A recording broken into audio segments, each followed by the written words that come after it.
The Equalizer 3, the newest and the final chapter in the Equalizer franchise. We're going to talk about it. Smash your thoughts down in the comment section below. What did you guys all think of the third and final installment in this trilogy? Did you love it? Did you love it as much as the other ones? Let me know. Smash that like button, click subscribe, and let's talk about Equalizer 3 right now. Okay, so the Equalizer 3, the third installment in this franchise with Denzel Washington, is now come to a conclusion, and I've seen it on the big screen. I've saw it on IMAX, which I love seeing things on IMAX. It just makes the movie experience even better. Don't know why, it just does. So, what did I think of the Equalizer 3? Look, this is a franchise I've absolutely loved. What I love about this franchise is that it's not just a knockoff of John Wick, and it's just not the same as, what's the third one? Taken. So these three action franchises that we know, Taken, John Wick, and The Equalizer, all have similarities, but also feel very unique and different in themselves. So obviously, we have John Wick, who's an assassin, who just goes through its pure action. Then we have Taken, where this person has a set of skills, goes and gets and retrieves his family. Now, in The Equalizer, we have a guy in Denzel Washington who is a good person, who doesn't like bad people doing bad things to good people. So he takes it upon himself to stop those bad people from doing that. And the third installment is no different to any of the other ones. And that's what makes this franchise so unique and so refreshing. It's not just pure action based. And the third installment here is that exactly. It does such a fantastic job that builds up to the conflict that we're about to get, and then the satisfaction that you get when he completes that mission.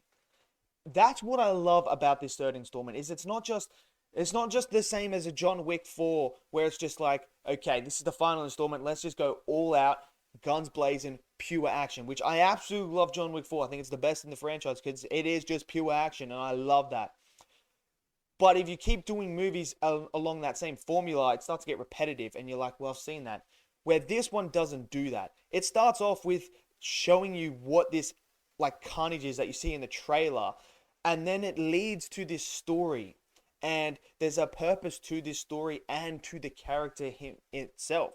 So Denzel's character actually goes through this beautiful character arc of trying to dive in between, am I a bad person or a good person? Do I get involved? Do I not get involved? Do I let it slide? Or does my conscience take over and go, no, these people can't stand up for themselves. I need to step in and do it myself. And that's the conflict I love about this character. And the whole first part, the first act and half of the second act is all about that major build-up with this character. Him diving in between that, trying to figure out what is the best way to go about this. And then as the things start to happen with our villains, who they do a fantastic job of making these villains so unlikable that anything Denzel is about to do to them, you're like, deserved it, deserved it, deserved it, deserved it, deserved it. And that's how you do it. You got to make these villains, because look, Denzel's about to do something that isn't, like good. He's gonna go murder people. Like, it's the same with John Wick. You have to make the villains so unlikable that anything that this character is about to do, we are like, yes, I am with you 100%. That person deserved it, they deserved it, and that's what they did so well. They made the mafia feel so unlikable. You hated these characters for what they were doing. And it showed you what these characters were doing, what they were trying to do. And it is brutal. I must say, this is brutal. The third movie is bloody, it's gory, it's violent, and it shows you all of that, which is what I love as well. We see just the sheer carnage that not only Denzel does, but what the mafia do to these people.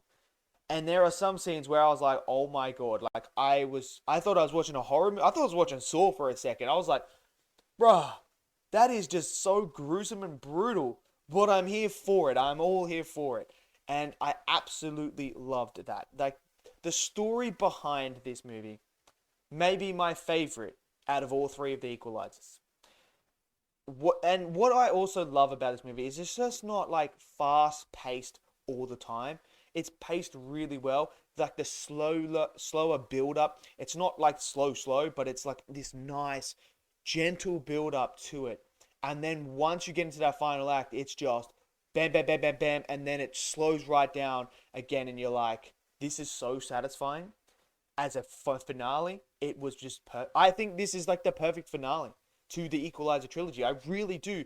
I feel like you don't need to do another one because the way that it ended just was a brilliant way to end this character arc for Denzel's character and tie it back into some other characters from the other Equalizers to bring it all together and to now finally have this person at peace. Is what I love. Like, we've seen it in John Wick. John Wick finally at peace at the end of 4. Do not do a number 5.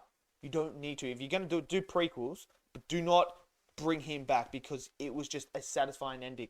And I feel like this trilogy has come to a satisfying ending where you're like, you know what?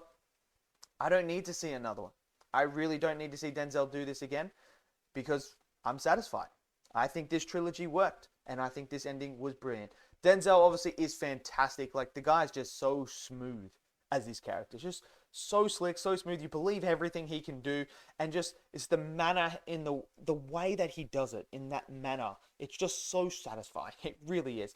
I thought all the performances from the villains as well in the Mafia were fantastic as well. They really nailed it.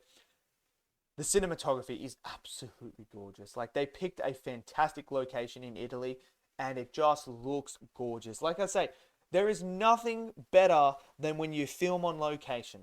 Just something about filming on location with that aesthetic look, the realism, just looks incredible on the big screen rather than having this green screen CGI background. And it looked fantastic. This movie looked stunning in the rain, in the dark, in the light, in the sunshine. It was absolutely fantastic. And what I love is they gave the town its own sort of character as well. It wasn't just the location. It had background. It had history. It had like all these people were a part of the story and an integral part of the story. And this town is what changes Denzel's character. And I love that. I really do. I thought the score was incredible as well. It fit the tone. To me, The Equalizer 3 is just a fantastic movie. It really is.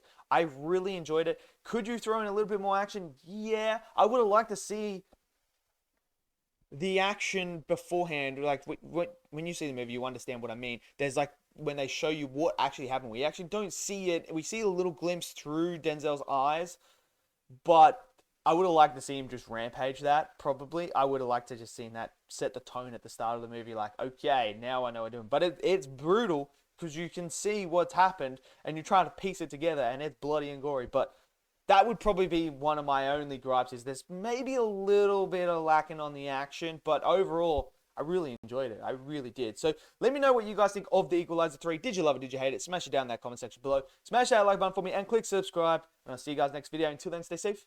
Peace out.